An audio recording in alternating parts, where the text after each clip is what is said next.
On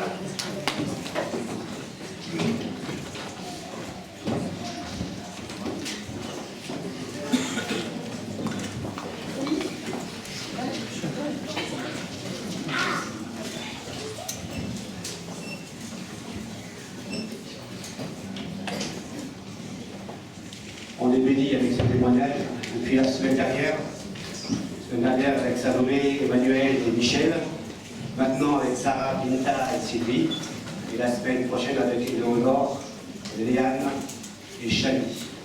Donc on veut vraiment les entourer, on veut aussi être à l'écoute de ce que Dieu fait, et il fait de belles choses dans les vies. Parfois ça nous étonne même, parce qu'il ne s'agit pas toujours de recherche d'une personne, d'une recherche de Dieu, mais parfois ça vous tombe comme ça. Hein, vous ne savez pas pourquoi. Et la Bible dit tout simplement que ce pourquoi c'est Dieu. Il n'y a pas de hasard. Que Dieu finalement c'est lui qui ouvre le cœur, c'est lui qui est le Dieu de la rencontre, comme on l'a entendu. En tous les cas, on vous l'a dit, soyez les bienvenus, les amis. Si vous n'êtes pas croyant ou croyant d'une autre religion, soyez vraiment les bienvenus parmi nous. Et on est fiers parce que les baptisés, ils aiment tellement être entourés de leur famille. Donc ça c'est super important. Et merci pour l'effort. Il a fallu se lever ce matin. Donc que le Seigneur vraiment vous bénisse d'une manière plus particulière. J'aimerais avec vous lire quelques versets dans l'évangile de Jean. La semaine dernière, nous avons vu, quand le texte s'affiche, la semaine dernière, nous avons vu que Paul disait une phrase que tout ce qui constituait un gain dans ma vie, je les considère comme une perte, comme de l'ordure, parce que, ou à cause du Christ. Il avait élaboré son identité sur son CV, sur ce qu'il était. Et donc du coup, quand il a rencontré le Christ, il a dit que tout son CV, tout son statut, toute sa notoriété, tout le gain qu'il pensait être devant Dieu et devant les hommes, s'est écroulé parce qu'il a trouvé quelque chose d'encore plus précieux, le Christ. Voilà, je ne vais pas vous faire la prédication, mais on a vu que ce soit des croyants ou des non-croyants, ils ont cherché la gloire, ils ont cherché les richesses, ils ont recherché beaucoup de choses pour, à un moment donné de leur vie, constater que toutes ces choses, comme la Bible dit, est poussière. Tout est vanité. Aujourd'hui, j'aimerais vous inviter à lire avec moi dans l'évangile de Jean, chapitre 15, où Jésus va prendre une image de la vigne et des sarments. Je vais lire à partir du verset 5. Jésus dit « Je suis le cep de la vigne, vous en êtes les sarments. Celui qui demeure en moi et en qui je demeure portera du fruit en abondance. Car sans moi, vous ne pouvez rien faire. Si quelqu'un ne demeure pas en moi, on le jette hors du vignoble, comme les sarments coupés. Ils se dessèchent, puis on les ramasse, on y met le feu et ils brûlent. Mais si vous demeurez en moi et que mes paroles demeurent en vous, demandez ce que vous voudrez et vous l'obtiendrez. Si vous produisez du fruit en abondance et que vous prouvez ainsi que vous êtes mes disciples, mon Père sera glorifié aux yeux de tous. Comme le Père m'a toujours aimé, moi, dans mon amour, comme le Père m'a toujours aimé, moi aussi je vous ai aimé. Maintenez-vous donc dans mon amour. Si vous obéissez à mes commandements, vous demeurez dans mon amour. Comme moi-même, j'ai obéi aux commandements de mon Père et je demeure dans son amour. Tout cela, je vous le dis, pour que la joie qui est la mienne vous remplisse vous aussi, et qu'ainsi votre joie soit complète. Voici quel est mon commandement. Aimez-vous les uns les autres, comme moi, je vous ai aimé. Il n'y a pas de plus grand amour que de donner sa vie pour ses amis. Vous êtes mes amis, si vous faites ce que je vous commande. Je ne vous appelle plus serviteur, parce qu'un serviteur n'est pas mis au courant des affaires de son maître. Je vous appelle les amis, parce que je vous ai fait part de tout ce que j'ai appris de mon Père. Ce n'est pas vous qui m'avez choisi, non, c'est moi qui vous ai choisi. Je vous ai donné mission d'aller et de porter du fruit qui est durable. Alors, je vais m'arrêter là. Lecture difficile parce que des lunettes non adaptées à ma lecture. Comme vous le savez, maintenant j'ai pris l'habitude de grossir mes messages, donc voilà, je ne vous dirai pas la police de caractère, mais bon, c'est révélateur, et c'est comme ça, il faut que je l'accepte. Hein. Et vous voyez que parfois les dimanches, je m'acharne à dire si je peux lire les petits caractères. Non, tu ne peux pas. On va passer aux grosses Bibles avec des gros caractères. Ce qui ne change pas la Bible même. Ça change mon regard, tout simplement. Jésus va dire et a dit beaucoup de choses. J'ai lu une portion de l'évangile assez large. Il va parler du cep, de la vigne et des sarments. Je ne sais pas, en tous les cas, si vous aimez les raisins ou les fruits en général. Moi, j'aime les raisins. Et on ça dans mon bien. Il va dire trois choses, Jésus. J'aimerais au moins retenir trois choses. Il dit, je suis le cep, la vigne, et vous êtes les sarments. Donc Jésus est le cep, il est la vigne, il est celui qui donne la vie aux sarments, aux fruits qui vont être développés. Tout comme le sarment est attaché au cep, il a part à la vie même du cep, de la vigne. De même, le chrétien qui est attaché à Jésus a part à la vie même du Christ. Parce que les sarments sont attachés au cep ou à la vigne. La première illustration est importante avant de continuer. On parle de plantation, ou bien d'implantation.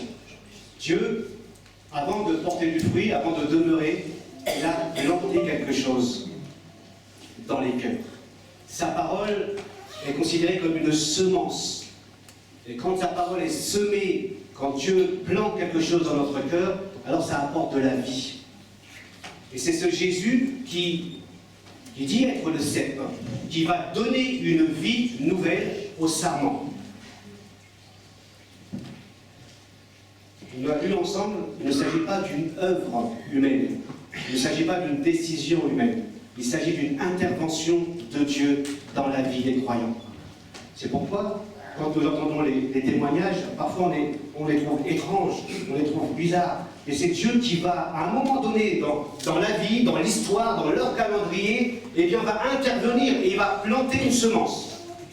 Et cette semence, quand il la plante, parfois c'est radical, on se tourne radicalement vers Dieu, et parfois il plante une semence qui, tout doucement, elle produit du fruit, où elle va tout doucement conduire à Dieu. Parce que quand Dieu plante parfois sa parole, il y a une réticence. Le terrain qu'est notre cœur rejette parfois ce que Dieu veut semer. Par des doutes, par des questionnements, par beaucoup d'autres choses, par de l'indifférence. Et Dieu est patient. Et il plante d'une certaine manière sa parole. Ce que Dieu plante est une semence de vie. C'est une puissance de vie. Plusieurs fois, Jésus dira « Je suis le pain de vie. Je suis la résurrection et la vie. Je suis le chemin, la vérité et la vie. » Trois textes, encore d'autres, qui parlent de cette vie. Et quand la vie de Dieu est plantée dans notre cœur, alors ça va produire un changement. Ce n'est pas un changement intellectuel, ça va produire un changement intérieur. On va saisir des choses de Dieu qu'on ne saisissait pas. On va comprendre des choses de Dieu qu'on ne comprenait pas avant. Parce que Dieu est venu planter quelque chose dans notre cœur. C'est comme une nouvelle naissance. Nous sommes tous nés une fois, on a eu une naissance physique, et on parle dans la Bible d'une naissance spirituelle, une naissance d'en haut, qui est simplement l'œuvre de Dieu dans notre vie. On ne parle pas, comme ça a été dit, d'une religion. On ne parle pas d'une adhésion intellectuelle à une croyance quelconque. On ne parle pas à une appartenance sociologique au christianisme. Parce qu'en Europe, par exemple, on va dire on est un continent christianisé. Donc on a une appartenance sociologique, ou bien de culture chrétienne. Peut-être que tu es de culture chrétienne, ou sociologiquement tu es chrétien. Parce que tu es un Européen. Mais ce n'est pas ça, être un sarment attaché au Seigneur. Ce n'est pas avoir des valeurs chrétiennes ou des valeurs quelconques qui fait de toi un sarment, qui fait de toi un disciple. Ce qui fait de toi un disciple, c'est quand Dieu est venu planter sa semence dans ton cœur. Quand il t'a attaché véritablement à lui. Tu deviens chrétien. Tu ne nais pas chrétien. Tu ne nais pas chrétien, tu le deviens par une décision personnelle, par un acte de foi, sans forcément tout comprendre. On n'a pas besoin de tout comprendre pour venir à Dieu. Dieu se chargera de t'expliquer ce qu'il faut, ce dont tu as besoin. Moi, j'avoue que quand j'ai donné ma vie à Dieu, avec du recul, je vous parle là honnêtement, je ne comprenais rien. Ah, rien. La seule chose que j'avais saisie, c'est que Dieu m'aimait. La seule chose que je savais, c'est que Jésus n'avait jamais existé. Christophe nous a rappelé, historiquement, vous pouvez faire ce que vous voulez. Les historiens non chrétiens nous disent qu'il a existé. À savoir maintenant, est-ce que c'était un simple homme? Si c'est un simple homme, on s'en fout. Mais si c'est plus que ça, ça change tout. Je savais une chose, c'est que ce Dieu avait planté quelque chose en moi. Et ce Dieu a planté quelque chose qui est encore en moi. Parce que la semence de Dieu, elle est incorruptible. La semence de Dieu, la parole que Dieu plante dans nos cœurs, elle est puissance. C'est-à-dire que vous ne pouvez pas l'empêcher de faire quelque chose dans votre cœur. Quand il change votre cœur de pierre en cœur de chair, vous ne pouvez rien faire. Et c'est ça qui est incroyable avec Dieu. Sur toute la surface de la terre, quand Dieu visite, eh bien vous avez beau être fermé, athée, ce que vous voulez, votre cœur, il retourne comme une crêpe. C'est incroyable. Ça, c'est la puissance de Dieu. Parce qu'il est le sève et nous sommes les sarments. Ça veut dire que la vie de la sève, elle circule entre le sève, la vigne, la racine, jusqu'au sarment. La sève, c'est la vie de Dieu. Quand vous prenez, vous coupez une rose, elle est encore belle, elle va encore grandir, elle va encore s'ouvrir, on est d'accord? Mais en réalité, elle est morte, parce qu'elle a été coupée. Mais tant que nous sommes attachés au sève, la sève, dans n'importe quel arbre, elle circule, elle est vitale, elle apporte la vie. Et c'est ce que Dieu fait. Cette vie qui commence non pas à partir de notre mort, mais aujourd'hui.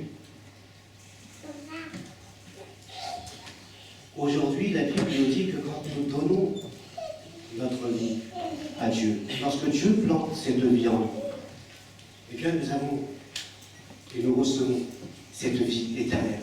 Dès aujourd'hui, la vie éternelle ne commence pas à notre mort. Elle commence dès aujourd'hui avec Dieu.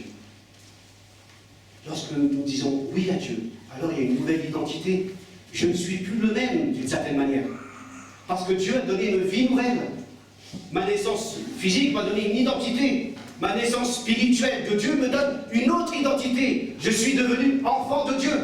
C'est-à-dire qu'il y a une vie qui me conduit vers Dieu maintenant. Ma vie ancienne, elle est derrière. C'est pas elle qui coule dans mon cœur. C'est la vie de Dieu qui coule dans mon cœur qui me conduit vers cette vie nouvelle. Parce que mon nom, maintenant, est inscrit dans le livre de vie, dit la Bible. Amen. Et que nous sommes enfants de Dieu. C'est pourquoi, avant de faire quoi que ce soit en tant que chrétien, il faut absolument que Dieu plante sa parole dans notre cœur. Ce n'est pas vous qui m'avez choisi, nous avons lu. C'est moi qui vous ai choisi. La semaine dernière, on a parlé de l'aimant qui attire irrésistiblement. Merci. Vous suivez? Non, j'y arrive pas. Comme cet aimant qui nous attire, et bien Dieu nous attire de la même manière. Un croyant, un chrétien, un disciple de Jésus, peut-être que on peut en faire des différences. Dieu il ne fait pas des croyants. Il fait des disciples. Les disciples, c'est celui qui suit son maître. C'est celui qui imite. C'est l'apprenti qui va suivre son maître dans tout ce qu'il fait. Et bien, quand on est disciple de Jésus, on n'est pas un simple croyant. On suit le maître. Et finalement, ce maître, il va bouleverser notre vie. Il va transformer notre cœur, de l'intérieur jusque dans l'extérieur. Et ce que nous sommes devenus, nous le devons à Dieu. Ce que nous sommes devenus enfants de Dieu, c'est l'œuvre de Dieu. C'est la grâce imméritée de Dieu. C'est important de commencer par là. Ça veut dire quoi? Ça veut dire qu'à aucun moment, mes œuvres, mes mérites, mes valeurs chrétiennes ou quoi que ce soit ne fait de moi un croyant. À aucun moment. Nous aimerions tant dire que ce que nous faisons, ce que nous accomplissons, fait de nous des chrétiens. Et alors, on entend peut-être parfois dire, un chrétien c'est ceci, un chrétien ne doit pas fumer, un chrétien doit s'habiller comme ça, un chrétien ne doit pas aller au cinéma, un chrétien ne doit pas porter de bijoux. Un chrétien. Et on essaye de cocher des cases, ce qu'est un chrétien. Mais ce n'est absolument pas ça être chrétien. Ce n'est pas ça être chrétien. Ça, c'est une conduite extérieure qui fait de vous un croyant ou un chrétien. Mais ce n'est pas ce que la Bible dit. Un chrétien, c'est celui qui a été visité par Dieu. Il a planté sa parole en nous, notre cœur a été transformé, nous sommes devenus enfants de Dieu.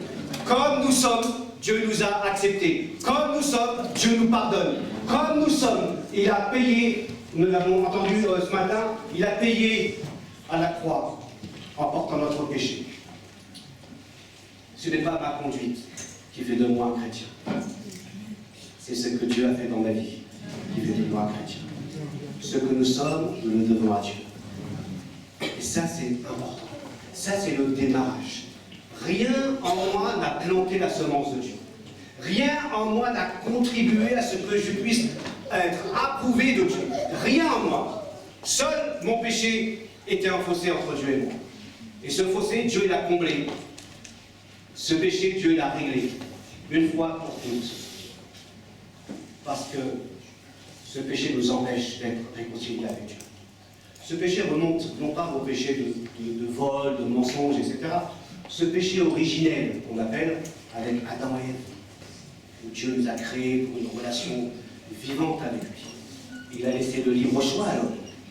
Et l'homme, la femme ont choisi de couper tout simplement le cordon ombilical avec Dieu. Parce que Dieu leur avait dit, voilà, profitez de tout ce jardin dans lequel je vous place. Que des bénédictions pour vous, que des grâces, que des bienfaits dans ce jardin. Mais bon, un arbre, un fruit, le fruit de la connaissance du bien et du mal, que tu ne toucheras pas.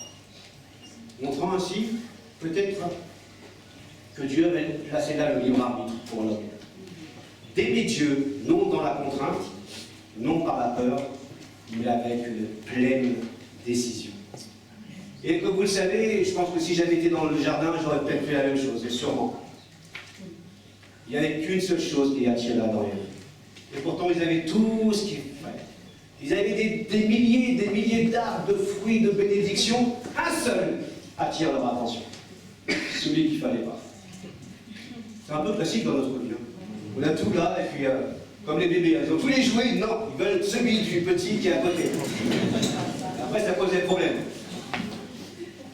L'homme ne change pas, qu'il soit petit, qu'il soit grand, il ne change pas. Pourtant, Dieu le comble de bénédictions.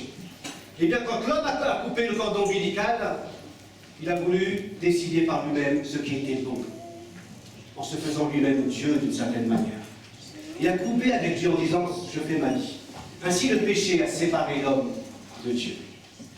C'est ce péché-là qui a creusé un fossé. Et ce fossé, Dieu l'a rétabli. Il l'a comblé par la croix. Jésus est venu réparer nos torts.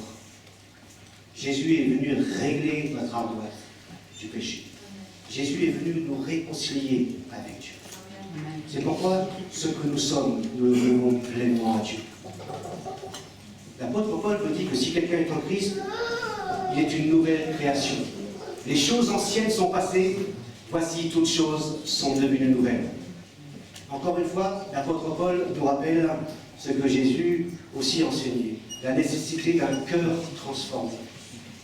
Il y a une transplantation cardiaque. J'imagine ceux qui vivent avec un cœur d'un étranger. Un cœur nouveau. On peut dire que quand Dieu visite, quand Dieu plante, il fait une implantation cardiaque, une transplantation cardiaque. Il change notre cœur ancien et il nous donne un cœur nouveau. Le cœur nouveau, c'est simplement un cœur qui ressemble à celui de Dieu, qui ressemble aux pensées de Dieu, qui ressemble aux attitudes de Dieu, qui ressemble aux actions de Dieu. Ça, ce sont le cœur de Dieu. Dieu plante un cœur nouveau en nous. Si bien que rien, plus rien n'est comme avant. Plus rien n'est comme avant. Une nouvelle vie a commencé avec Dieu. Combien de personnes aimeraient repartir à zéro? Combien de personnes aimeraient raser un peu leur passé mauvais, les échecs, les regrets?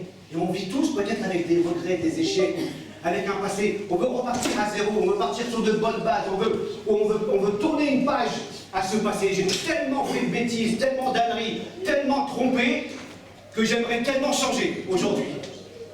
Et ça se fait aujourd'hui.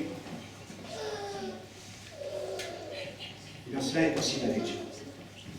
De repartir à zéro. De prendre un nouveau départ avec Dieu. Parce qu'il a planté quelque chose. Et cette vie qu'il donne, elle est belle. Je ne dis pas qu'elle est parfaite dans le sens qu'il n'y a pas d'épreuve, mais elle est belle. Ça vaut le coup de vivre avec Dieu. Ça vaut le coup d'écouter un peu ce que Dieu dit aujourd'hui. Et on entend dans les témoignages souvent que quand Dieu parle, eh bien, on ferme notre cœur, on ferme notre esprit, on ferme. Mais Dieu continue toujours dans sa grâce. Tellement il est patient, il continue toujours de venir. Et de continuer à planter ces messages d'espérance. Il veut planter cette vie. La deuxième chose que Jésus dit, c'est « demeurer en moi ». Un verbe qui revient dans ce chapitre 11 fois.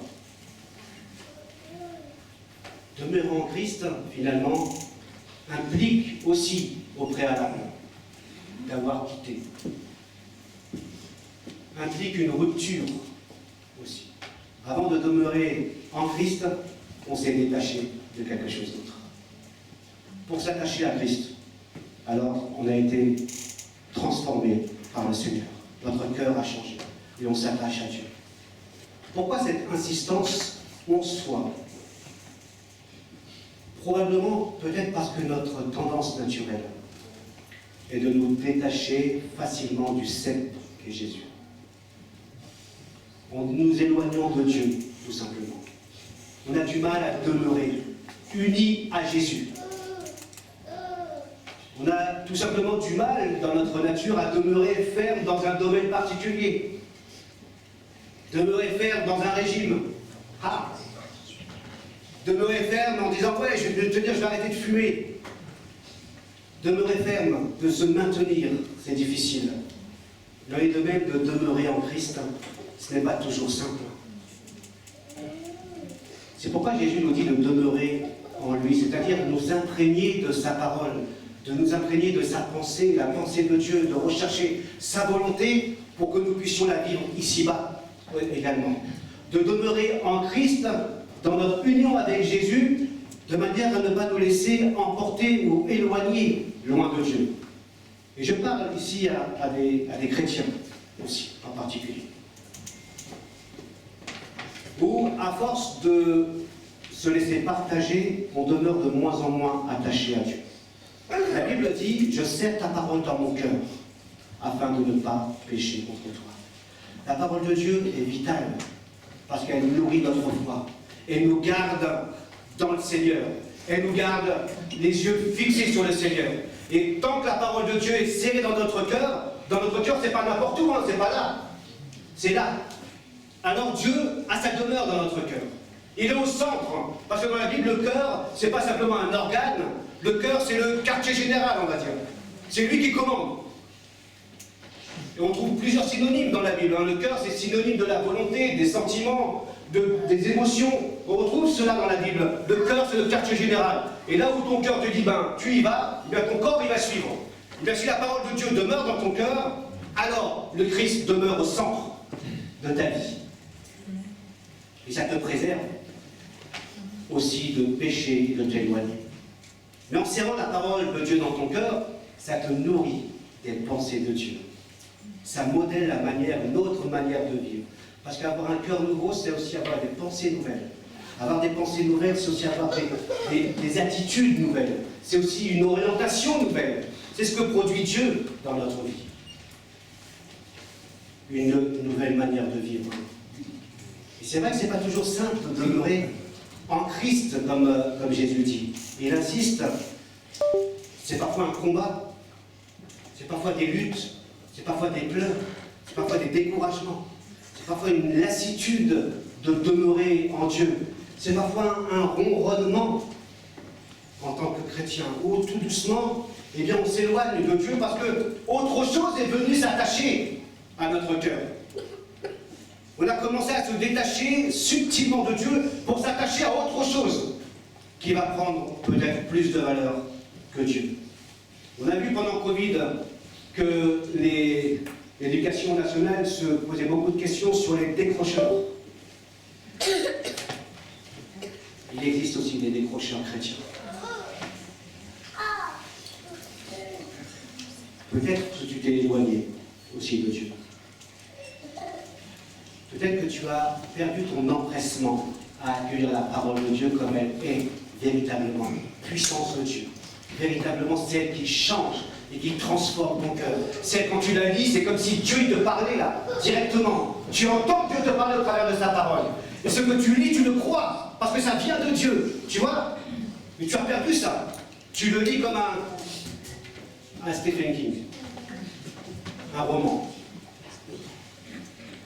Ou comme n'importe quel magazine. Parce que la Bible a perdu sa fraîcheur, parce que Dieu a perdu de sa fraîcheur dans ton cœur. Il y a parfois des chrétiens qui ont la foi, cette foi qui se refroidit. Des inquiétudes qui viennent envahir ton cœur. Des découragements de toutes sortes qui finalement t'empêchent de demeurer en Christ. Si bien que le Covid est passé par là et que certains pasteurs parlent même d'une nouvelle race de chrétiens. Et je ne sais pas si c'est irrespectueux ou pas, mais ils les appellent les chrétiens canapés. Les chrétiens canapés, c'est ceux qui sont en distanciel. Voilà. Ils sont en distanciel parce que du coup, ils ont trouvé que être chez soi, derrière l'écran, connecté à un culte, eh bien c'était une autre manière de vivre.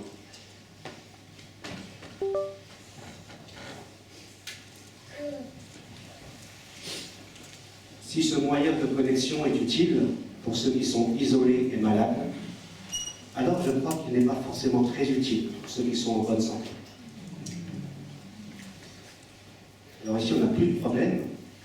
Mais si vous avez un problème pour vous déplacer dans une église quelconque, à cause du Covid, et vous faites ça en distanciel, alors vous devez faire vos courses en distanciel.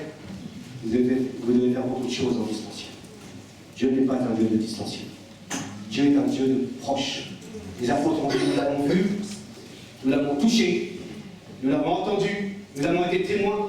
L'apôtre Paul envoie des lettres en disant, bon, là je ne peux pas venir, donc j'envoie un fax ou j'envoie un petit message en réseau, là, par Facebook, etc.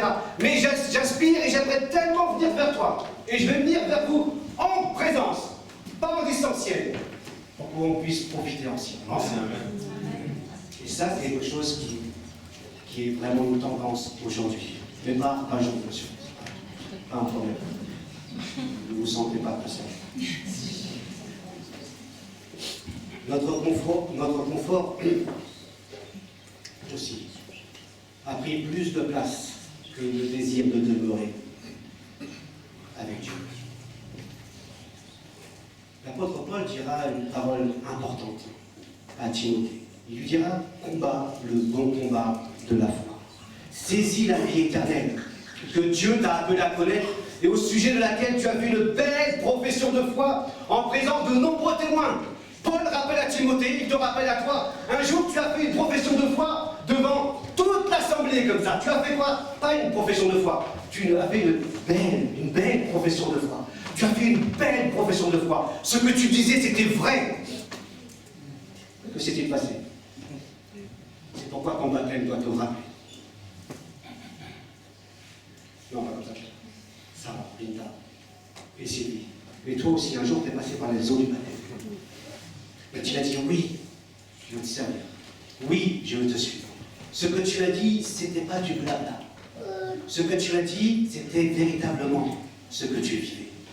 Et il s'est passé beaucoup de choses. C'est pour ça que Dieu te dit encore aujourd'hui, d'une manière très personnelle, tu as fait une belle profession de foi, en présence de nombreux témoins. Rappelle-toi cela. Faites de nouveau cet anniversaire avec Dieu, comme les anniversaires de mariage. Hein? Année après année, on fête l'anniversaire de mariage avec son époux et son épouse. Peut-être que c'est important de dire, oui, j'ai fait un témoignage, une profession. Et c'est vrai, c'est à cette époque-là, j'avais un feu qui m'animait. C'est comme si tu me parlais directement. J'avais des transformations dans ma vie. Il y avait un empressement, il y avait un zèle, il y avait une foi. Et je sens que ça s'est attiédi. Peut-être ça s'est refroidi. Et on passe tous par là. Moi, je suis passé par là. Moi, j'ai quitté le Seigneur des années. Et je suis revenu avec lui. Donc, ce n'est pas le problème. C'est de dire, Seigneur, je veux retrouver cette joie première, cette paix première que j'avais. Ce feu que tu as mis dans mon cœur, je veux le retrouver.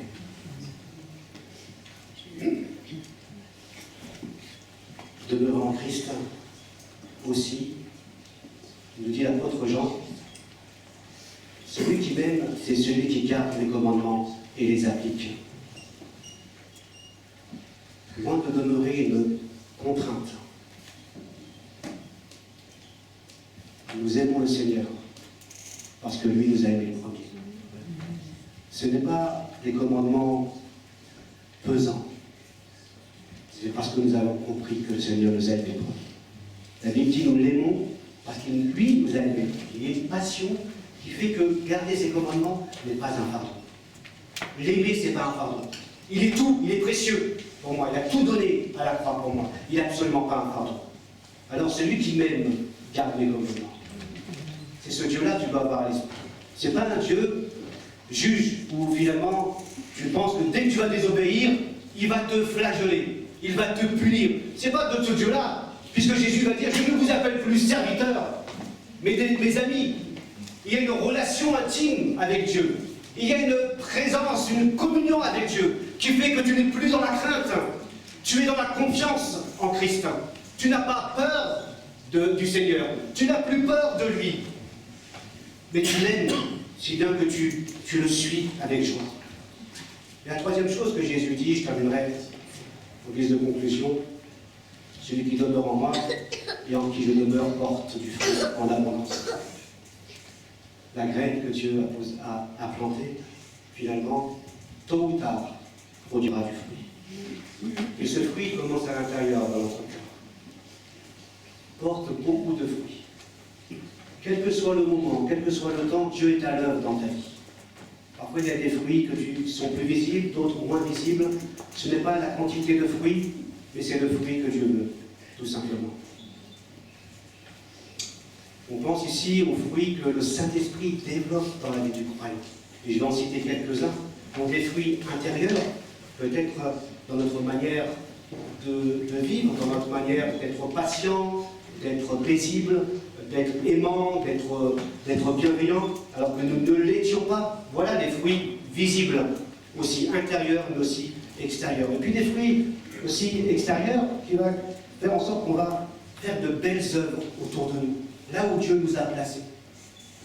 Parce que nous aimons Dieu et nous aimons les autres à l'image de Dieu. La Bible dit le fruit de l'esprit, c'est l'amour, la joie, la paix, la patience, la bonté, la bienveillance, la fidélité, la douceur et la maîtrise de soi. Ça, c'est le fruit que Dieu veut opérer. Et il le fait dans notre vie. Jésus va dire, si vous demeurez en moi et que mes paroles demeurent en vous, demandez tout ce que vous voudrez et cela vous arrivera. Une promesse qui est liée à cela. La promesse de Jésus demeure avec nous, il nous accompagne. La promesse que Jésus va exaucer les prières de ses enfants. La prière de Jésus qui va nous considérer comme plus que ses amis, ses enfants. L'assurance aussi que Dieu va nous donner sa joie. Et pas n'importe quelle joie. Je vous donne ma joie, afin que ma joie soit complète en vous. Je fais de demeurer en Dieu, voilà ce que Dieu va produire. Je vous invite à la prière silencieuse. Avant de laisser la parole à Christophe.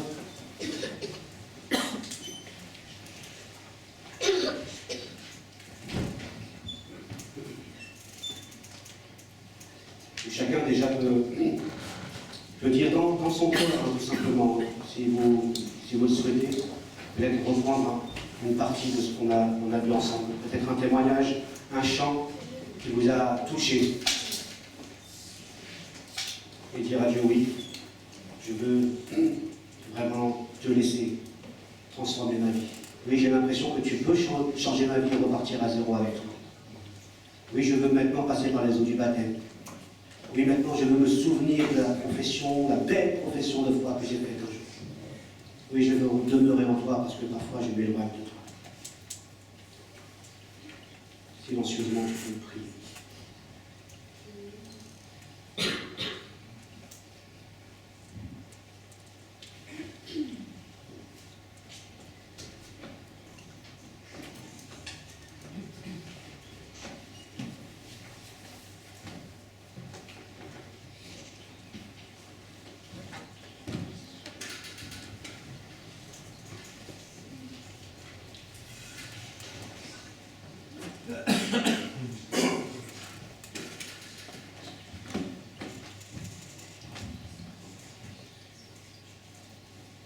Amen. Amen, amen. On y va. Il a fait plus dur. C'est pas simple de parler devant tout le monde. Même encore aujourd'hui.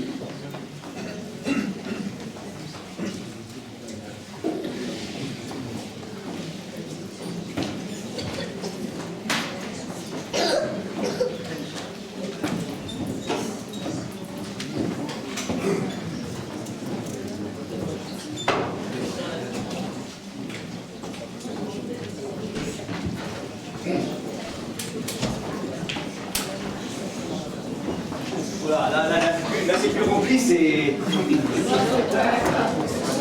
Ouais, ça va déborder. Là c'est une piscine à recouvrement.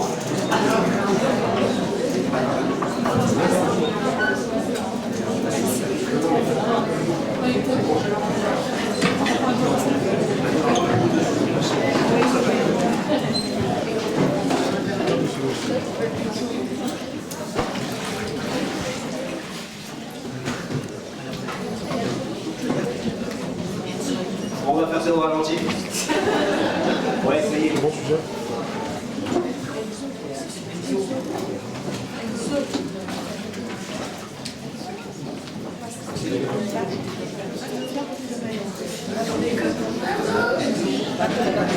Voilà, on y va doucement. D'accord. Bon, de toute façon, on va pas bien loin. Sarah, toujours un plaisir aussi de discuter. On a eu des moments en groupe avec les baptisés, mais aussi des moments, des entretiens personnels. Et voilà, je vois que chacune, en tous les cas, a une expérience personnelle avec Dieu. Alors Sarah, ton témoignage, il est extra, comme tous les témoignages. Est-ce que tu as accepté Jésus comme ton sauveur personnel et comme ton Seigneur, celui que tu veux suivre? Oui. Sur ta confession de foi, je te baptise au nom du Père, du Fils et du Saint-Esprit. Super.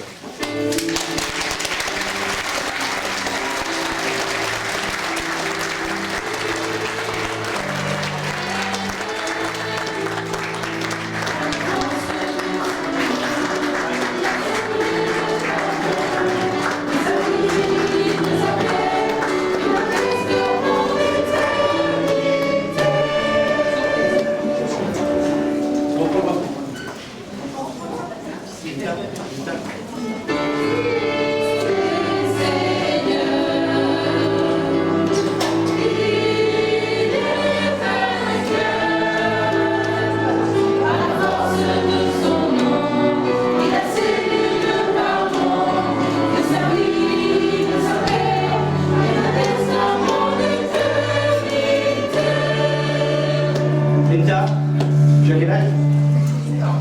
On a toujours des petits cadets là qui sont là. Mais ça veut dire que c'est pas réservé, absolument pas réservé des adultes. On parle de baptême de croyants. Ça, c'est super important. Il y a un âge où Dieu nous visite. Et ça, c'est super. Parce que Dieu n'est pas, voilà, c'est pas quelque chose de réservé aux adultes. Donc les jeunes, je vous le dis à vous, il n'y a pas d'âge. Si Dieu te visite, c'est maintenant. Si Dieu commence à te parler, c'est maintenant. C'est pas à 18 ans que tu vas réfléchir, c'est maintenant. Binta, tu as accepté Jésus comme ton sauveur personnel et comme ton Seigneur, celui que tu veux suivre. Sur ta confession de foi, je te baptise au nom du Père, du Fils et du Saint-Esprit.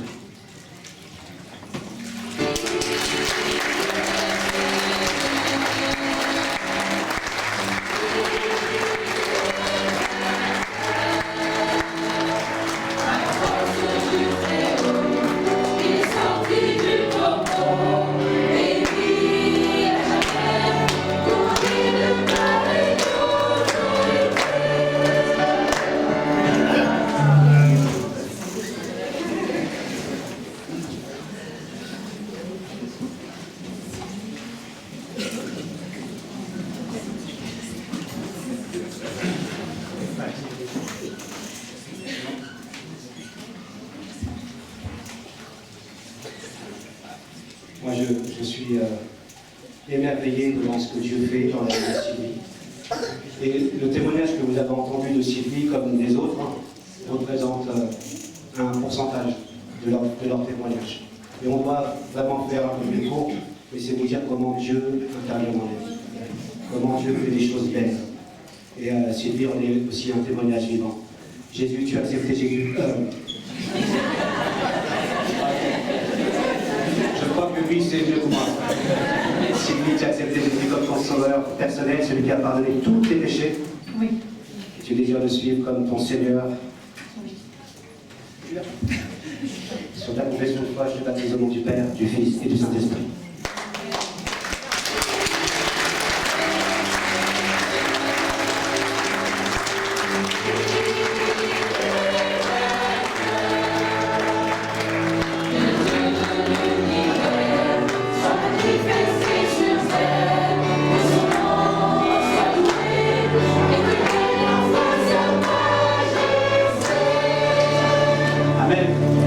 On peut se lever pour chanter un chant qui dit « J'ai décidé ».